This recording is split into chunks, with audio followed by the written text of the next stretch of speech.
Sampung mga bagay na nagpapatunay na si Bruce Lee ay hindi pangkaraniwang tao. Si Bruce Lee ay isang kilalang martial artist at aktor. Bantog siya sa buong mundo dahil sa kanyang husay at mga kakayahan na hindi pangkaraniwan sa isang ordinaryong tao.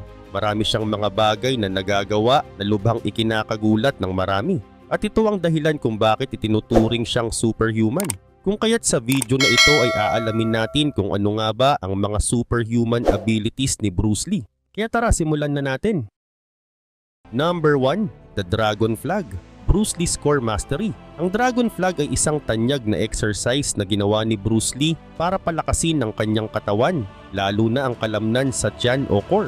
Ipinapakita nito ang lakas at husay ni Bruce Lee, pati na rin ang disiplina at kontrol na taglay niya sa bawat galaw ng katawan. Sa Dragon Flag ay nakahiga ang katawan sa isang bench o patag na lugar at ang mga kamay ay nakakapit sa gilid. Itinataas ng tuwid ang buong katawan mula ulo hanggang paa na parang isang flag na nakatayo. Dahan-dahang binababa ang katawan ng hindi binabaluktot ang likod o balakang. Ang ganitong galaw ay nagpapalakas sa tiyan, likod at mga binti. Kailangan dito ang tamang balanse at kontrol, kaya mahirap itong gawin para sa marami. Hindi basta-basta ang Dragon Flag. Kailangan ito ng lakas ng kalamnan, lalo na sa tiyan at likod. Bukod sa pisikal na lakas, kailangan din ang matinding disiplina para kontrolin ang bawat bahagi ng katawan. Ipinapakita nito na si Bruce Lee ay hindi lamang nakatuon sa isang aspeto ng lakas, kundi sa buong kakayahan ng katawan. Para kay Bruce Lee, ang Dragon Flag ay hindi lamang exercise para lumakas, kundi isang paraan ng pagsasanay ng kontrol at disiplina. Naniniwala siya na mahalaga ang koneksyon ng katawan at isipan. Sa paggawa ng Dragon Flag ay kailangan ng matinding focus at tamang galaw. Ipinapakita nito ang disiplina ni Bruce Lee sa kanyang sarili na hindi siya humihinto hanggat hindi niya nakokontrol ng husto ang kanyang katawan. Ang exercise na ito ay naging simbolo ng kanyang dedikasyon sa pagpapalakas ng katawan at disiplina sa kanyang pagsasanay. Hindi lang lakas ng bisig o bilis ang pinapanday niya, kundi pati ang tamang balanse ng buong katawan. Ang kakayahan niyang gawin ng Dragon Flag ay patunay ng kanyang galing at husay na hindi kayang gawin ng karamihan. Maraming tao ang sumusubok gawin ng Dragon Flag, pero kakaunti lamang ang nakakakumpleto nito ng tama dahil sa hirap nito. Sa kabila ng pagiging mahirap, ito ay nagsisilbing inspirasyon sa marami, lalo na sa mga gustong maging malakas at disiplinado tulad ni Bruce Lee. Number 2. Catching rice grains with chopsticks. Bruce Lee's reflexes. Ang kwento ni Bruce Lee na nakakakuha ng butil ng bigas gamit ang chopsticks ay isang tanyag na kwento na nagpapakita ng kanyang pambihirang bilis at galing. Bagaman walang konkretong ebidensya na nagpapatunay nito, ay naniniwala ang marami na si Bruce Lee ay may mga kakayahang higit sa karaniwang tao. Una, kilala si Bruce Lee sa kanyang napakabilis na galaw. Ayon sa ilang kwento, ang bilis ng kanyang suntok ay umaabot sa 190 kilometers per hour. Napakabilis nito kung kaya't sa kanyang mga pelikula ay kinakailangang mabagal lamang ang mga eksena para makita ng malinaw ang kanyang mga galaw. Sa martial arts ay mahalaga ang bilis para makaatake at makaiwas sa kalaban. Kaya hindi na nakakagulat kung kaya niyang makuha ang butil ng bigas gamit ang chopsticks dahil sa kanyang pambihirang bilis. Bukod sa bilis, ang reflexes o ang mabilis na reaksyon ni Bruce Lee ay kamangha-mangha rin. Sinasabi na kaya niyang makaiwas sa isang suntok o sipa ng kalaban kahit hindi niya ito nakikita ng buo. Nababatid niya ang bawat galaw ng kalaban at agad na nakakapagdesisyon bago pa dumating ang atake. Kung kaya niyang makaiwas sa mabilis at malalakas na atake sa laban, hindi na imposible para sa kanya ang gawing laro ang pagkuha ng butil ng bigas gamit ang chopsticks. Higit pa sa bilis at reflexes, si Bruce Lee ay kilala rin sa kanyang disiplina at mataas na antas ng konsentrasyon. Ayon sa mga nakasama niya, kaya niyang tutukan ang bawat maliit na galaw ng kanyang katawan at kontrolin ito ng eksakto. Ang ganitong kakayahan sa kontrol at focus ay mahalaga sa martial arts, lalo na sa mga techniques na nangangailangan ng katumpakan. Sa ganitong aspeto ay makikita ang kanyang dedikasyon sa pagsasanay ng kanyang mga kakayahan. Bukod dito, hindi lamang siya nagtiwala sa mga tradisyonal na pamamaraan ng martial arts. Nilikha niya ang Jeet Kune Do. Ito ay isang style ng martial arts na pinagsasama ang bilis, liksi at pagiging epektibo. Palaging hinahangad ni Bruce Lee na lampasan ang limitasyon ng tao, kung kaya't patuloy siyang nagsasanay at naghahanap ng mga paraan para maging mas mahusay. Ang kanyang hindi matatawarang determinasyon ay makikita sa kanyang mga tagumpay at sa mga kwentong tulad ng paggamit ng chopsticks para sa butil ng bigas. Number 3. Bruce Lee's incredible strength tearing through punching bags. Si Bruce Lee ay kilala bilang isa sa mga pinakamahusay na martial artist sa buong mundo at madalas na tinuturing na parang superhuman dahil sa kanyang pambihirang lakas at bilis. Isa sa mga pinakasikat na kwento tungkol sa kanya ay ang kakayahan niyang mapunit ang mga punching bag gamit lamang ang kanyang malalakas na suntok at sipa. Ang mga kwentong ito ay hindi basta haka-haka dahil maraming nakakita at nagpapatunay ng kanyang kakaibang lakas. Karaniwang ginagamit sa mga gym ang punching bag na may bigat na 32 hanggang 45 kilograms. Pero si Bruce Lee ay gumagamit ng punching bag na umaabot sa 136 kilograms. Ang mga mabibigat na punching bag na ito ay ginawa para maging matibay at hindi madaling galawin. Pero sa kabila ng bigat nito ay napupunit ni Bruce Lee ang mga ito sa isang malakas na suntok o sipa. Isa sa mga pinakakilalang kwento ay nung napunit ni Bruce Lee ang isang punching bag gamit ang kanyang malakas na sidekick. Ang sidekick na ito ay isa sa pinakamatinding atake ni Lee. Maraming tao ang nakasaksi kung paano napunit o nasira ang punching bag dahil dito. Ayon kay Dan Inosanto, na isa sa mga estudyante at malapit na kaibigan ni Bruce Lee, personal niyang nakita kung paano napunit ni Lee ang isang punching bag sa pamamagitan ng isang suntok lang. Isang pambihirang lakas na bihira mong makita kahit sa mga eksperto sa martial arts. Bukod dito, isa pang halimbawa ng hindi pangkaraniwang lakas ni Bruce Lee ay ang kanyang tinatawag na 1-inch punch. Sa suntok na ito, kahit sobrang lapit ng kanyang kamao sa target ay nagagawa niyang itulak ang isang tao ng ilang talampakan gamit lang ang isang mabilis na suntok. Ang ganitong uri ng suntok ay hindi basta-basta nagagawa ng iba at nangangailangan ng matinding lakas at kontrol na kapwa-taglay ni Bruce Lee. Samantala, ang isa pang kahangahangang aspeto ni Bruce Lee ay ang bilis ng kanyang mga galaw. Kilala siya sa kanyang kakayahang magsuntok at sumipa ng napakabilis na halos hindi nakikita ng mata ng tao. Number 4. Bruce Lee's unconventional exercise routines. Si Bruce Lee ay kilalang martial artist na may mga kakaibang exercises na nagpapakita ng kanyang tila superhuman abilities. Hindi siya tumigil sa karaniwang pagsasanay. Gumawa siya ng mga espesyal na paraan para lalo pang mapalakas ang kanyang katawan at isipan. Isa sa mga paborito niyang exercise ay ang mga bodyweight exercises tulad ng push-ups, pull-ups at squats. Pero hindi ito mga pangkaraniwang push-ups. Kilala si Bruce Lee sa paggawa ng one-arm push-ups at finger push-ups, kung saan ginagamit niya ang kanyang mga daliri para buhatin ang buong katawan niya. Pinapakita nito ang lakas ng kanyang mga kamay at braso. Gumagamit din siya ng mga weights tulad ng barbells at dumbbells, pero hindi niya ito ginagawa sa karaniwang paraan. Tumutok siya sa maraming ulit ng pag-angat ng timbang na nagpapalakas ng tibay at resistensya. Ayon sa kwento, nakakagawa siya ng higit 50 na ulit ng bench press na mas mabigat pa kaysa sa kanya. Gumagamit din siya ng isometric exercises kung saan humahawak siya ng mabigat na posisyon ng matagal para mas palakasin ang kanyang katawan. Samantala, hindi lang pisikal na lakas ang binibigyan ni Bruce Lee ng atensyon. Mahalaga rin sa kanya ang tibay ng puso at baga. Araw-araw ay nagjo-jogging siya at nagjo-jump rope para palakasin ang kanyang cardiovascular system. Tumakbo siya ng ilang miles araw-araw bilang bahagi ng kanyang routine. Para sa kanya, mahalaga ang balance at endurance ng buong katawan. Pero ang pinakakapansin-pansin sa lahat ay ang kanyang disiplina at dedikasyon sa bawat pagsasanay. Hindi siya basta nag-exercise, may layunin siya na lampasan ang limitasyon ng kanyang katawan. Ang bilis niya ay isa sa mga naging tatak niya. Sinasabing kaya niyang suntukin ng isang tao bago pa man makita ng mata ng kalaban ang kanyang kamay na gumagalaw. Dahil sa kanyang kakaibang ehersisyo ay itinuturing si Bruce Lee na parang superhuman. Number 5. Too fast for film, Bruce Lee's speed was unstoppable. Si Bruce Lee ay kinikilala sa buong mundo bilang isa sa pinakamabilis na martial artist sa kasaysayan. Sa article na Too Fast for Film, Bruce Lee's speed was unstoppable, ay ipinapakita kung paano ang kanyang bilis ay tila lampas sa kakayahan ng isang normal na tao. Isa sa mga pinakanatatanging patunay ng bilis ni Bruce Lee ay makikita sa paggawa niya ng pelikula. Dahil sa sobrang bilis ng kanyang mga galaw madalas ay hindi ito makuhanan ng kamera ng malinaw. Kailangan pa siyang sabihan upang bumagal ang kanyang mga suntok at sipa para maging malinaw sa pelikula. Ang ganitong klase ng bilis ay bihirang makita kahit sa mga pinakamahusay na atleta at martial artist. Ang 1-inch punch ni Bruce Lee ay isa pang halimbawa ng kanyang kakaibang bilis at lakas. Sa teknik na ito ay kaya niyang magbigay ng napakalakas na suntok mula sa 1-inch distance lamang.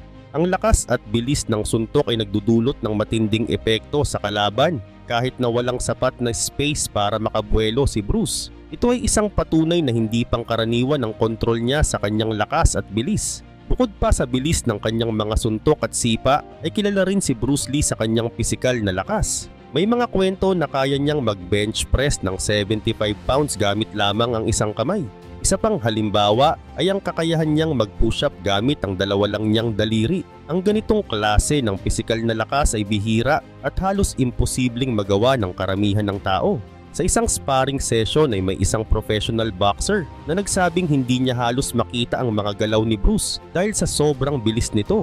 Ayon sa kanya, para bang nawawala si Bruce sa kanyang harapan, na isang bagay na mahirap paniwalaan ngunit naranasan niya mismo. Ang ganitong bilis ay hindi karaniwan at talagang kahanga-hanga. Ang mga ebidensyang ito ay nagpapakita na si Bruce Lee ay higit pa sa isang pangkaraniwang tao. Ang bilis, lakas at galing niya sa martial arts ay tila lamang sa normal na kakayahan ng isang tao.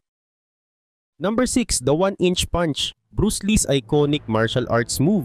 Ang 1-inch punch ni Bruce Lee ay isang sikat na teknik sa martial arts na ipinakita niya sa iba't ibang pagkakataon at kinagulat ng marami dahil sa kakaibang lakas na dala nito. Ang suntok na ito ay ginagawa mula sa 1-inch distance lamang mula sa target, ngunit kahit gaano kaikli ang distansya ay kaya nitong magpatumba o magtulak ng tao ng malakas. Para sa mga nakakakita nito, tila imposible na makagawa ng ganoong lakas mula sa isang napakalapit na posisyon, kaya itinuturing nila si Bruce Lee na parang may superhuman ability. Ang sikreto ng 1-inch punch ay hindi nakasalalay sa lakas ng mga kalamnan, kundi sa tamang koordinasyon ng buong katawan. Mula sa paa hanggang sa kamay, bawat bahagi ng katawan ni Bruce Lee ay gumagalaw ng sabay-sabay upang makabuo ng isang malakas na puwersa. Kahit maliit ang space para gumawa ng momentum, ay kaya niyang maghatid ng suntok na may matinding epekto dahil sa tamang teknik at kontrol ng katawan. Ang teknik na ito ay hango mula sa tradisyonal na Wing Chun. Ito ay isang style ng Kung Fu na pinag-aralan ni Bruce Lee noong kabataan niya. Sa Wing Chun ay natutunan ni Lee kung paano gamitin ang buong katawan para makapagbigay ng malakas na suntok kahit sa napakaikling distansya. Subalit hindi siya tumigil sa isang style lamang. Pinagsama niya ang mga natutunan niya mula sa iba't ibang martial arts at binuo ang sarili niyang sistema na tinawag niyang Jeet Kune Do na nakatuon sa pagiging praktikal at epektibo sa aktwal na labanan. Ngunit ang 1-inch punch ay hindi lang tungkol sa lakas ng katawan. Para kay Bruce Lee, mahalaga rin ang tamang concentration at mental discipline. Bawat suntok na ginagawa niya ay bunga ng matinding focus at kontrol sa galaw ng kanyang katawan.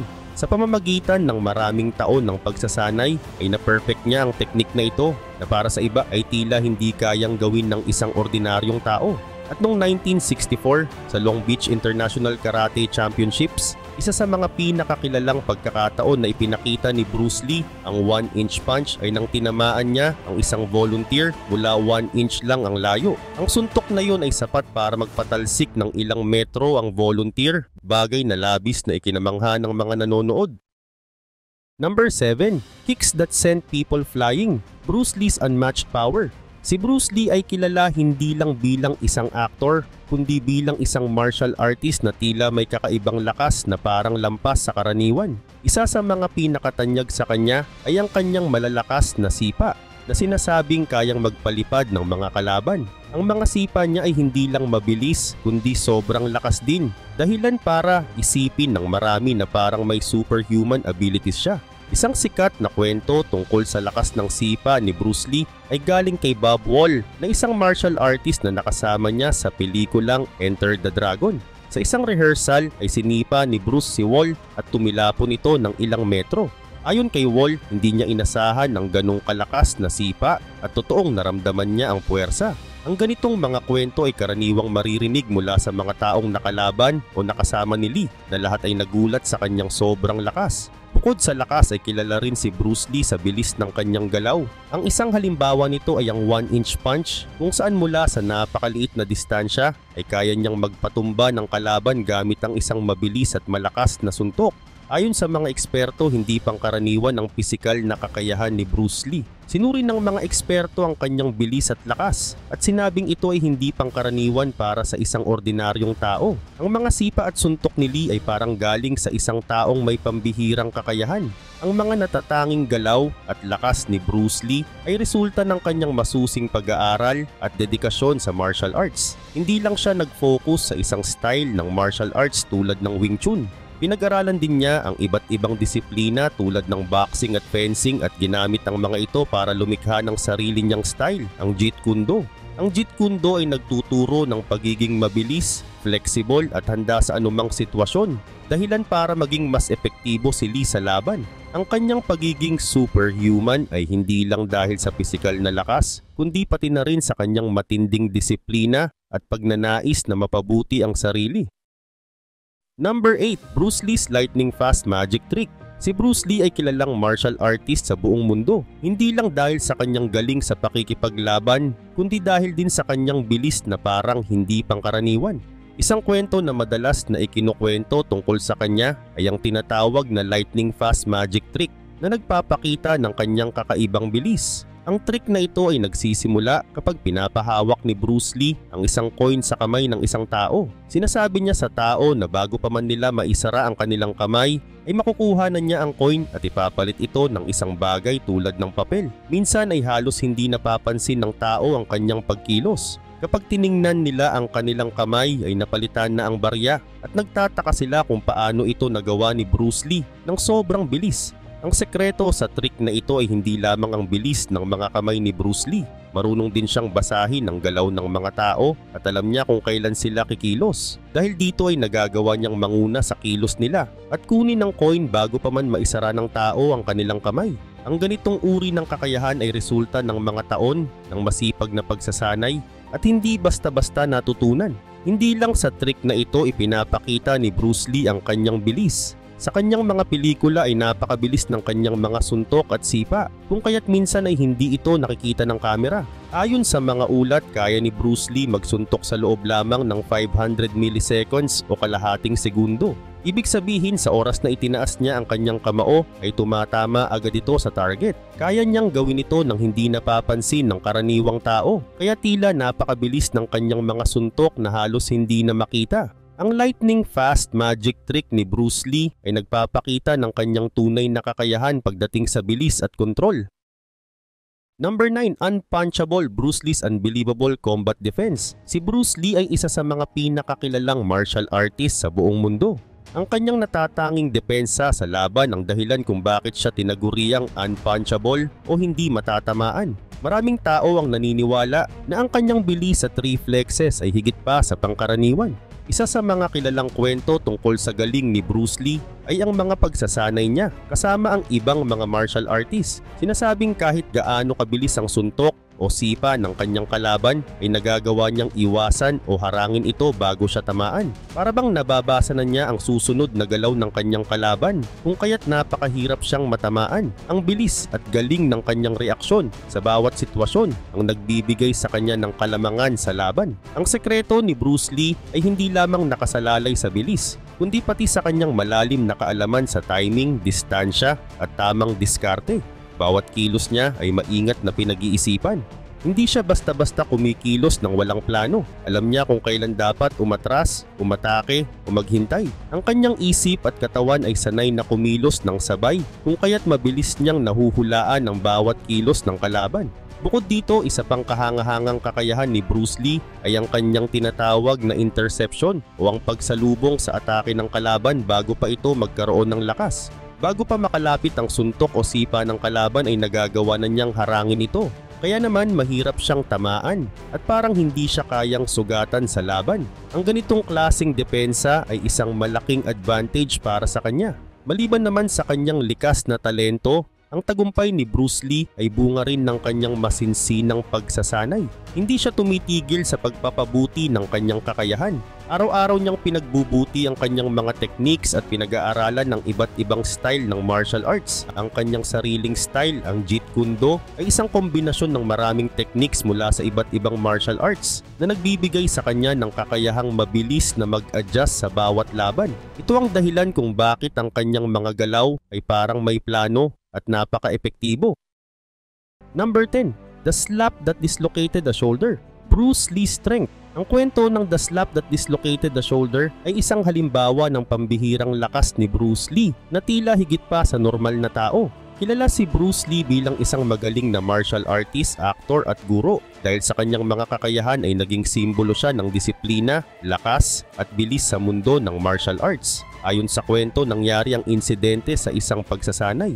Habang nagsasanay si Bruce Lee kasama ang isang kaibigan ay bigla niyang nasampal ang kanyang kasama at sa lakas ng sampal na iyon ay na-dislocate ang balikat ng tao. Karaniwang hindi inaasahan na ang isang sampal ay magdudulot ng ganitong pinsala kung kaya't maraming namangha sa lakas ni Bruce Lee. Bagaman tila simpleng galaw lamang ito, ipinakita nito kung gaano kahusay kontrolin ni Bruce Lee ang kanyang lakas at bilis. Isa sa mga techniques na pinasikat ni Bruce Lee ay ang 1-inch punch. Ito ay isang suntok na naglalabas ng malakas na energy kahit na napakaiksi ng distansya. Ang ganitong klaseng suntok ay resulta ng maraming taon ng pagsasanay at pagpapalalim ng kaalaman ni Bruce Lee sa paggamit ng tamang lakas at galaw.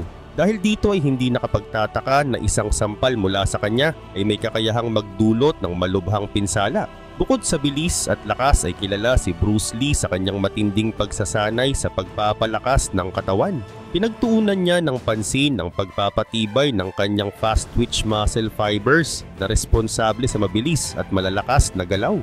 Marami sa kanyang mga kasamahan at estudyante ang nagpapatunay sa kanyang pambihirang lakas at bilis. Hindi lamang siya sumusunod sa tradisyonal na pamamaraan ng pagsasanay, kundi ginagamit din niya ang mga makabagong teknik upang lalo pang mapalakas ang kanyang katawan. Sa araw-araw na pagsasanay ni Bruce Lee ay gumugugol siya ng oras sa iba't ibang exercise mula sa pagbubuhat ng weights, cardio exercises hanggang sa flexibility training. Palagi niyang sinisiguradong nasa pinakamahusay na kondisyon ng kanyang katawan. Dahil dito kahit simpleng sampal ay may kakayahang magdulot ng seryosong pinsala.